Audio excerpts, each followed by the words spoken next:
and welcome to the Maker Studio. Great to have you along.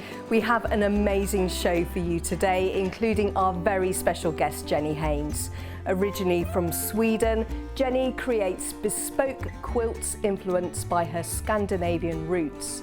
When Jenny isn't designing her trademark curvy quilt patterns, she also finds time to teach curved machine piecing to quilters groups and guilds around the world, including at the V&A in London. We can't wait to find out how she creates her curves and the precision in her quilts as she shares her artistry with us today.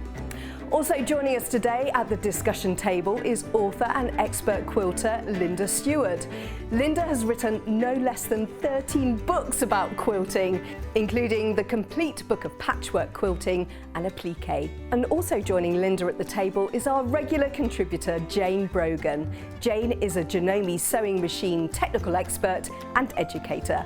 So let's go meet the makers.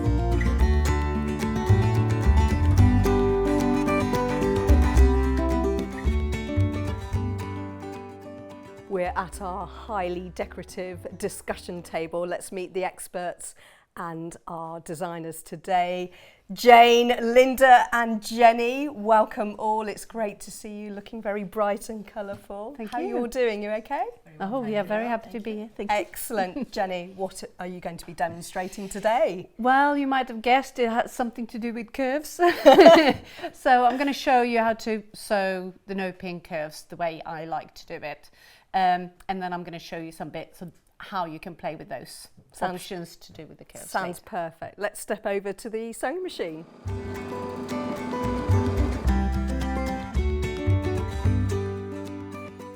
So we're all ready to go in the Makers Studio. Jenny, it's so lovely to meet you and meet some of your wonderful designs as well. Thank you. Very colourful. It's a bit bright. It's all about the colours and it's all about the curves, isn't it?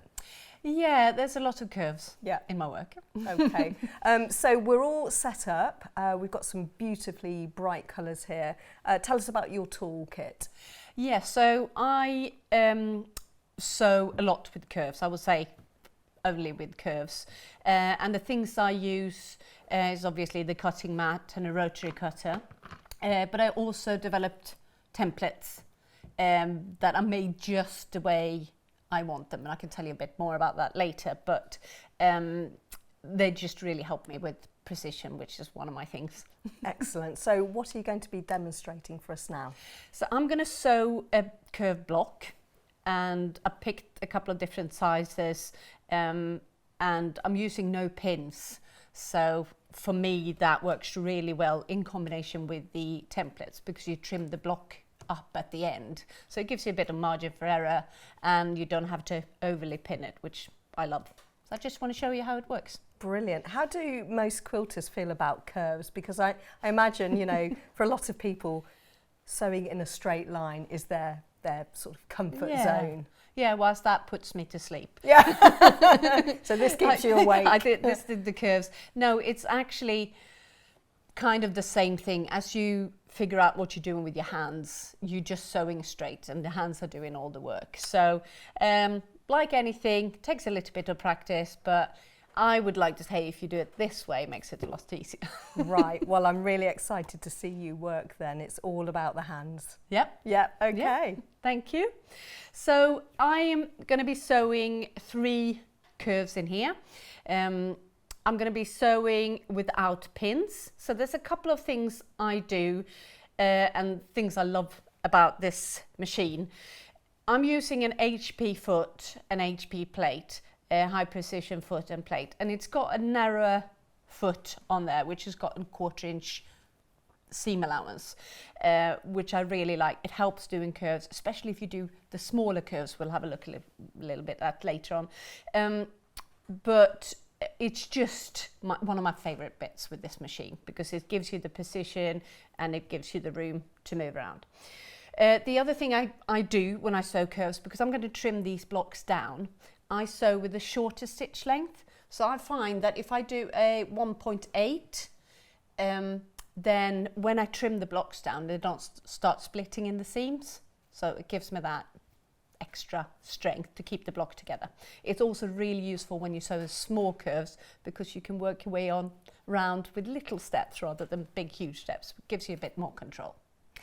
Experts, how do you feel about curves? Terrifying? They were always very scary, requiring the use of lots and lots of pins. I was just going to say I always use lots of pins, so I'm really looking forward to Yeah. seeing what you do. But I was just wondering, using that smaller stitch length, what if you make a mistake? Yeah, it's not as short as, say, you use if you're doing foundation paper piecing. You can still get your unpicker in.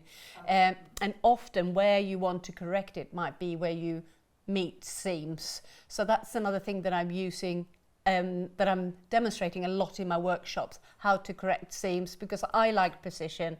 So I usually say that if you want to make it precise, I've got lots of tips for you, but you can then ignore it if you don't want to. So easy to get the unpicker in and fix the seams if you want, but hopefully you don't have to unpick the whole thing. I would always use a 1.8 stitch length for piecing anyway when I was doing any kind of quilting, to stop that opening of the seams at the end, because we handle it quite a lot, don't we? Yeah, yeah. But you never make mistakes, right, Jenny? Oh, I correct a lot of things that other people will say they're not mistakes. But it's good to know that there's a way out of it if you have like I messed say up. to people, I'd show you how to do it like this, but you can ignore if you think it's a little bit over the top.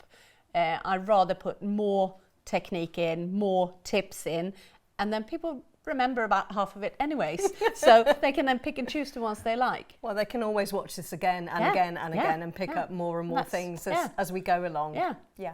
Great. Brilliant. Should we get going? Let's get going. You can tell I'm keen, right?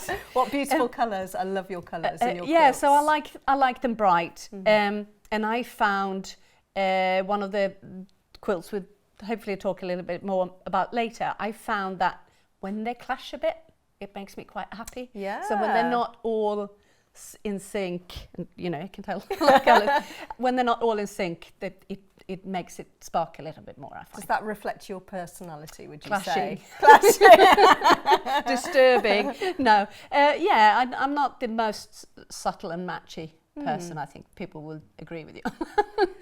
When I'm sewing the curves, I found that if I start with the smaller one first and then make the bigger one later, that makes it easier to fit everything into the machine. So I'm going to start with that smaller piece, and I'm going to put these to the side for now. And then when I'm sewing curves, I like to have the convex at the bottom and the concave on top. Some people do it the other way around. Absolutely fine, whichever way you do it. This is how I teach it, and I find it really works for me.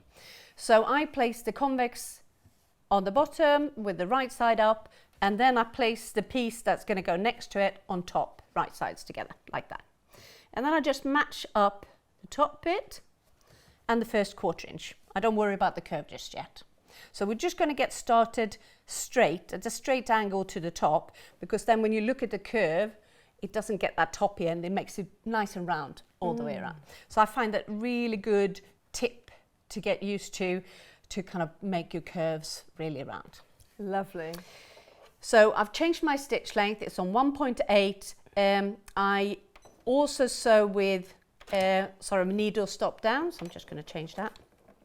Needle stop down, so the machine, when I pause, it kind of holds on to things. And I keep the presser foot down as I go around as well. I don't lift it and shift things around. So I'm going to start sewing straight, just the first 1/4 inch, like that. And then I'm going to start doing the curve. So what you have to be careful with is not overstretching, and you don't want to pull it so that you see the fabric underneath. So I place that on top, and as I don't use pins, that is my pin. That's so all my round. Really careful. That's no, because it stops when it comes to the presser foot. I've never yet, touch wood, sewn my finger, the sewing machine needle through my finger. That would be good, wouldn't it, if I do it today? Okay, so so you here never is say never. The no pin technique. Yeah. So I'm putting my finger on there, and that holds it into place. That's all my right hand is doing, and then the left hand is managing this bulk. So I just divide it, normally by just running my finger through it, just so it's not one big mass. And it's also making sure that the seam allowance there are meeting. And then it's the pivot around which the curve spins. Okay. So remember I said to you, it's just straight stitching. Right. I'm not actually steering, I'm just pinning it down and then it spins around. And then depending on what size curve I'm sewing, I change this grip. So if I'm sewing a little curve, I've got a small grip. If I sew in a big curve, I've got a big grip. So shifting the fabrics over so the seam allowances match, and then grip it like that, and then I'm sewing straight and it just pivots around my hand. So show you that again. Place that on top, pin it down with the right hand, and then divide it so you get a couple of bumps instead of one big one, and then pivot. And place it on top. So I'm not stretching this, I'm just placing it on top, and divide that up. You can either give it a little pull or you give it run the finger through it. Make sure the seam allowance are pushed over and pivot. And you're making sure it's quite flat, so you're not stitching a pleat into that. Yeah, the pleat very rarely comes where the seam is because the excess fabric is actually further over. Yeah, I like how you're moving that around. Yeah, so I suggest if you get a pleat, don't stop, keep sewing, and then you can unpick that later, and then you get a smooth, nice curve that kind of goes in one swoop. I say sometimes it's like skating on a frozen lake, and then I speak to someone who's in Sydney or somewhere and they go, we don't do that much in Australia. I don't know what you're talking about. Just give it a nice swoop, just go for it, and rather than kind of stopping and checking, just kind of, yeah, just go for it. It doesn't matter if it doesn't match at the end. So when we come towards the closer to the end, I want this edge here to match that edge there. Right, okay. So what you make sure is that you line those up. Even if they're not matching up, I want them to be parallel.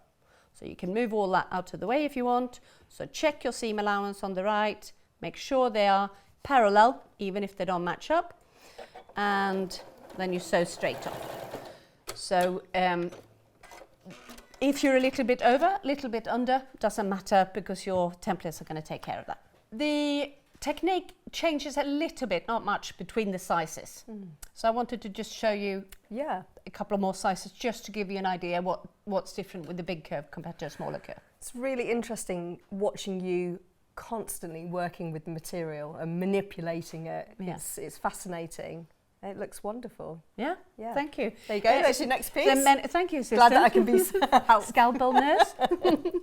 So same again, I lay that up, make sure you got the right side up and the right side up, and then you flip that over, same again, match the top, match the first 1/4 inch, but don't worry about the seam, the curve just yet.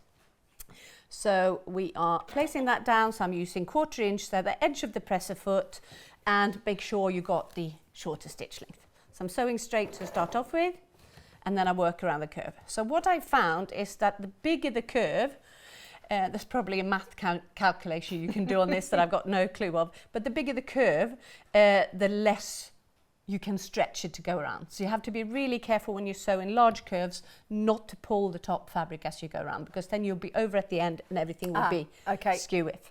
So place it on top a little bit more gently than the smaller curve, and it looks almost like you got too much fabric here. But when you push the seam allowances over, they are matching up nicely. I'm just going to do that again, and then, because I think I actually pulled it a bit, and then I divide the bump so it's 2 pleats, and I push that over so it lays nice and flat. The seam allowances match, you don't see the fabric underneath. Okay. And then you place that grip like we had before, and you now need a larger grip than before, so it spins around in the larger curve. So just sew straight, and all the curve action, if you wish, is in your left hand. So that's not doing much, which is nice. When you're right-handed, you don't usually get a rest with the right ones. Pushing that over, making sure the seam allowances match, and then just pivot. I think that's excellent advice about not pulling the fabric too much. It's because it almost seems counterintuitive not to stretch the top one to make it curve more. Yeah. So just let it rest. And also, I love your advice about not seeing the fabric underneath from the top. Yeah. I'm going to do that. It's a tendency for most people to grab it like this and then just pull it, stretch it to go around, force it to go around. That's me. But if you just let it, if you let it sit on top and then just check, and there's different ways you can find out if you stretched it or not. If that peeks out, then you probably stretched it.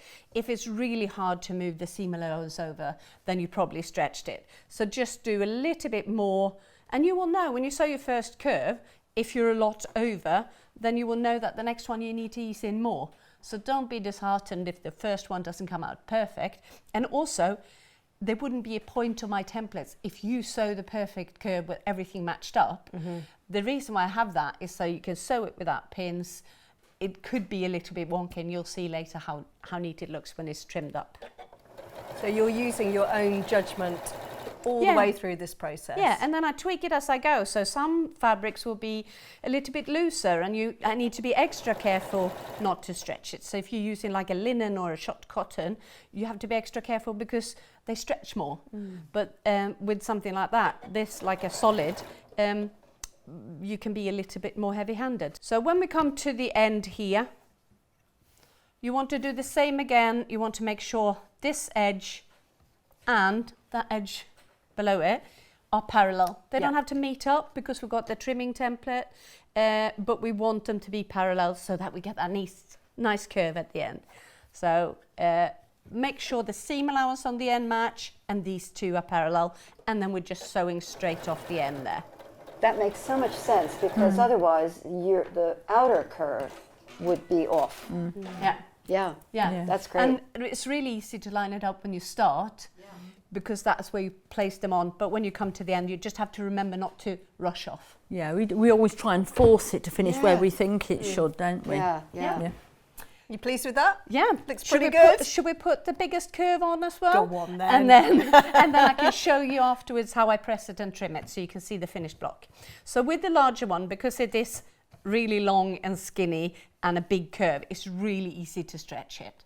So imagine a knitted scarf or pair of tights or something that can go as long as possible. Because it's on the bias, you have to be extra careful. But we start the same way. We're going to match up the top there, right sides together, sew the first 1/4 inch, and then we're going to go around it, and we're just going to be really careful not to stretch it as we go. Okay. Same again, right side up, right sides together, matching the top corner, first 1/4 inch up, and we've got 1/4 inch seam. Make sure you've got the 1.8 stitch length, sewing straight for the first 1/4, and then just placing that on top, being really careful not to stretch it. And this, when you get used to not stretching it, it is the kind of the easiest of the curves because it's so big. You can go in larger increments, and you can actually, if you want to, put your foot down and go a bit faster if you're a speed. How far have you been with your curves then? I mean, we've got 4 blocks of colour here, but how big? How big have you? Yeah, so my gone with them? largest templates are 14 inch, and I've got a set that's got 8 curves in it, so the 1 3/4 inch wide. So I call that a multiple drunkard's path. So they're half the size of this. So lots of thinner curves, which makes it trickier because you need to be more precise. Then on a big block like this with big chunky arches. So the advice is, if you're just starting out doing something like this, go for the bigger blocks. Yeah, the easiest would be to go for something like the one behind me because it's got the really big curves in there. So this one's broken up a little bit more, and then some I'll show you later is going to have even more curves in there. So just placing it on top, make sure you don't stretch it, and you go round like that. And then when we come to the end, it's the same as before. Just don't rush off the end. Make sure you ease it in all the way to the end and make sure those edges are lined up. You can see mine are not matching perfectly, but that's fine because we're going to trim that all off. But first of all, I want to show you how I do it when I press it. Okay, well, let's get our iron out, let's get it fired up, and we'll see the next process. Brilliant.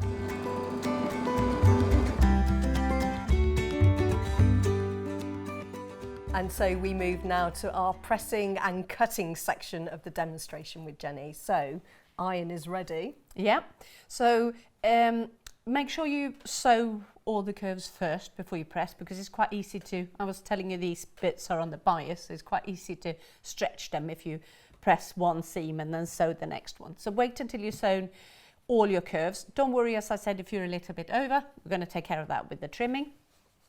So when I press, go a little bit over the top sometimes. I used to do a lot of tailoring and dressmaking, and so the pressing is a big thing. Hate ironing, love pressing. So what I do is I do a finger press. I press open. The reason why I like to press open is I like my quilts to be really flat. I kind of like them to look almost like a block print rather than, you know, seams curling over. So I want it to be super flat, and I also like all the seams to match. And they're much easier to match the seams when the seams are pressed open. You're all about precision, Jenny. Yes. I can tell. So I open it up, finger pressing, and then I run my hand across the seam in front of my iron like that. I normally use a bit of spray, a bit of steam, but together with the wool mat, you get a really nice and neat finish. I also use tailor's clapper, which is just kind of a hard wood block that's been sanded down. And if you place that on your seam, all the steam or the warmth of it, when it cools down, you get the seams kind of staying flat. So same with the next one. So I just open it, finger press, and then I run my hand across the seam as I go. And you studied cutting and tailoring. Yeah, so pattern cutting. Was it Stockholm? Yes, Stockholm at first, and then I came to London to study at London College of Fashion for 2 years, and then kind of fell out of love with fashion and in love with quilting. And then when I sewed my first quilt, it went from like being in love to passion. You know, that's when it really kicked off. Quilting and me were like, this is for life. But I can see you've brought those techniques perhaps from tailoring with you into quilting. I use a lot of the techniques, and sometimes my approach might be not conventionally a quilting approach. So, but isn't that exciting that you can take something as traditional as quilting into a different dimension, moving forward all the time with techniques? And I also think it's for people who's been doing quilting for many years, can do one of my classes and they pick up something new, because I do it slightly different. And if you've only done quilting, I think dressmaking and quilting has so many crossovers, but also so many things we do differently, so you can learn a lot from each other. So not one is better than the other, but there's lots we can learn from the different techniques. So I have now pressed my block. So I just wanted to trim it up using my tools just to see how neat it looks. So it looks a bit scruffy. I'm not worrying about that, because it's going to be taken care of in the next step. Sounds like a threat, doesn't it? So I won't tell you too much about the templates, but you can get them from my shop, and I've got lots of different ones that I'll tell you a bit more about later. I'm very keen on these. So the thing is, you can then trim it down. You've got the perfect seam allowance for your next step. Can I just ask, Jenny, is the template, is that marked so you can line all your seams up perfectly? Yeah. So you're matching up the markings with your lines, and then you trim it down, and then if you're doing a quilt like the one behind you, you know everything goes together neatly. So the fact that you made these templates, does that suggest that these sorts of templates weren't available? Well, I came into quilting from fashion, so I didn't know they existed. So I was working with cardboard templates, pencil and scissors. And my first quilt I made had about 200 curves in it, and I was sick of it not matching up, because kind of cardboard is not very reliable. So I was thinking maybe I can make something in maybe plastic, and I thought, oh, this is good. And then I had no clue that was a whole market there with Drunkest Park templates. But the good thing with that is I made them just the way I want them. Yes. So with the extra seam allowance, so you can then trim it down, and then I get that precision that I am after, which might be from the pattern cutting, the engineering part of me, or it might be I'm quite messy, the rest of my life. Well, I wouldn't suggest that, but... I am, and I think it's a kind of trying to weigh up that messiness. This is the only place in my life where I actually can make things go together. So maybe it's that, but I do really, some people find the precision a bit stressful, and I find it just like nice. It just works. So you then Very have satisfying. a block that will go together. I got a little bit of a thread caught there. And that will then go together with the next one, and they will just click together, hopefully. And if they don't do that, it's fabric, so you can stretch it a bit to work around. That's absolutely beautiful. Thank you. Shall we take your fantastic quilt behind us to the discussion table and speak to some of our experts about your demonstration? Like to hear what they've got to say about it all. Let's go.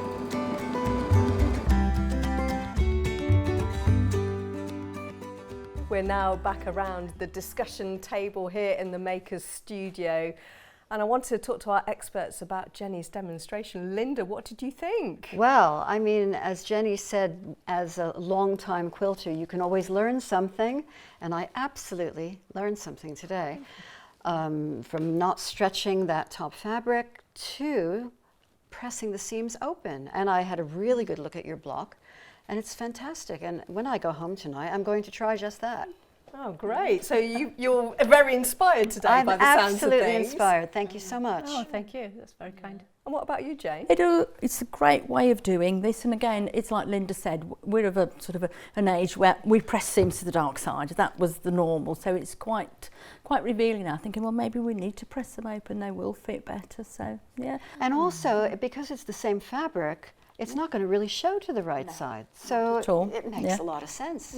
And it's not being afraid of bright colours as well. I think we're all a little bit scared of colour at times. You think they're bright?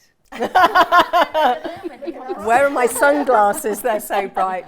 This is one of Jenny's quilts then. And Linda, what elements do you like most about this quilt? Well, so many things, but one of them is that it does have a very improvisational feel, yet the precision is just incredible. And also I'm seeing this amazing transparency. You know, it's as if this center square has been plopped on like in a sheer fabric to change the colors of the rest of the circles. It's really brilliant. I'm just loving it. Oh, thank you. And to me, the shapes are very organic as well, aren't they? They are really organic shapes. Now, I was going to ask you about the quilting. Yes. So, I brought I'm coming back to that, but I brought another quilt that is kind of where everything clicked when I started going, I can take the curves and repeat them and shift them and everything. But what was missing for me was I had a great idea that the quilting could enhance my kind of fun and organic shapes, but I couldn't get the precision I wanted onto the quilts because I wanted it to be precise, as you figured. So I started working with long armors. So Jo Bennison has quilted a lot of my quilts. She's a UK quilter. And then Eva Steiner, who's quilted this, she's a Swiss quilter, and she decides everything except sometimes she sends me a picture and I sometimes tweak it a bit. So the only thing I changed on this one, so what I wanted with this quilt is I wanted a bit of perspective. So the one that I had on the front there has got that depth, 3D, it's all flat, but it's got that kind of 3D feel to it. So I added a bit of a kink in the border to make it feel like you've got light and dark and folds, almost like an origami feel to it.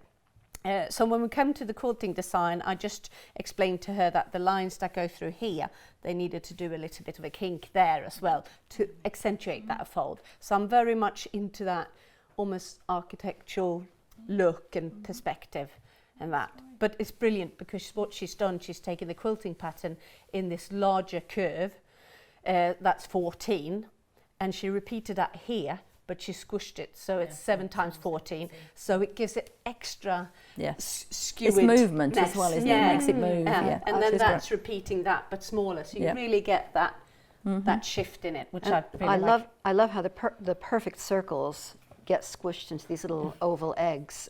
It enhances the design so much. Yeah, and then squished again to Yeah. half the size in the centre. Yeah. Yeah. So can we have a quick look at the templates, if that's okay? Yeah, so I started off, as I said before, I was doing, not knowing what tools were out there. I had to make something that made them more precise. Sometimes So- you're better off not knowing what tools are out there, then you because can then design what suits base you. So when I learn a new technique, I would take all the knowledge I got from tailoring and dressmaking and pattern cutting, and then I would develop a class that explains how to do it my way. And the template is kind of how to trim it my way. So I've added an extra seam allowance all the way around, so when you sew it together, even if it's a bit skewered, then you trim it up and it's all nice. And the good thing is as well, you can actually sew a block, because I've got the extra seam allowance, you could sew a block and then cut it up and sew it That's what together I was again, going to which ask I'm going you to about show some you of a these, little bit. yeah. So Yeah. me and Lucy Engels, which I think you've had on the on a previous episode, excellent quilter. We worked quite a lot together, and we've done a block of the month. So in that, we were talking about riso colours and transparency kind of thing. So that is actually the same block as I made earlier. So I made 2 blocks and then cut them up and then sewed them back together. So that gives you an idea of what you can do with just the same shape, just creating kind of layers in the block Trimming there. up and moving it, that's Yeah. fabulous. And then we've got some more here, which are slightly different, aren't they? Yeah, so You've got I've that one. got circles, wide and thinner and really thin. I got ovals, wider and thinner, and then I got long ovals as well. So they're kind of 3 different shapes. And then what I do is I play with the technique and then use a previous technique and mash them up and see what happens. So in this block here, I've added that kink in the, so this, when it comes out big, it looks almost like a map unfolded with all the light and dark and folds and almost like an origami shape. So I named that still folding quilts, because it almost looks like a quilt that's been folded up and then unfolded. opened out So again, playing with the perspective, playing with light and dark, and I do a lot in the workshop about how to find kind of the match to that dark side, to the light side. And then on the other one, I've taken that long version, so slightly stretched out to that, together with the same circle as you find in the this quilt here. So I've sewn a lighter block and I've sewn a darker block, and then I've cut them up and sewn them back together to give this kind of transparency. You said it almost looked like a layer on top. What I feel like it's almost like you put like a mesh on top, something see-through, or perspex or plastic or something over, so you get the shade. And when I made this, someone said it looks like a pond skater stepped on it and made rings on top of it. So I'm calling that the pond skater quilt. So that's these are workshops coming for the autumn. So very, very exciting. As you can tell, I'm getting really passionate about all these shapes. Jenny, you're so creative and imaginative as well. Thank you so much for sharing some of your tips and skills with us all today. I hope you've enjoyed watching us here in the Makers Studio. Thank you very much to Jayne, to Linda and Jenny.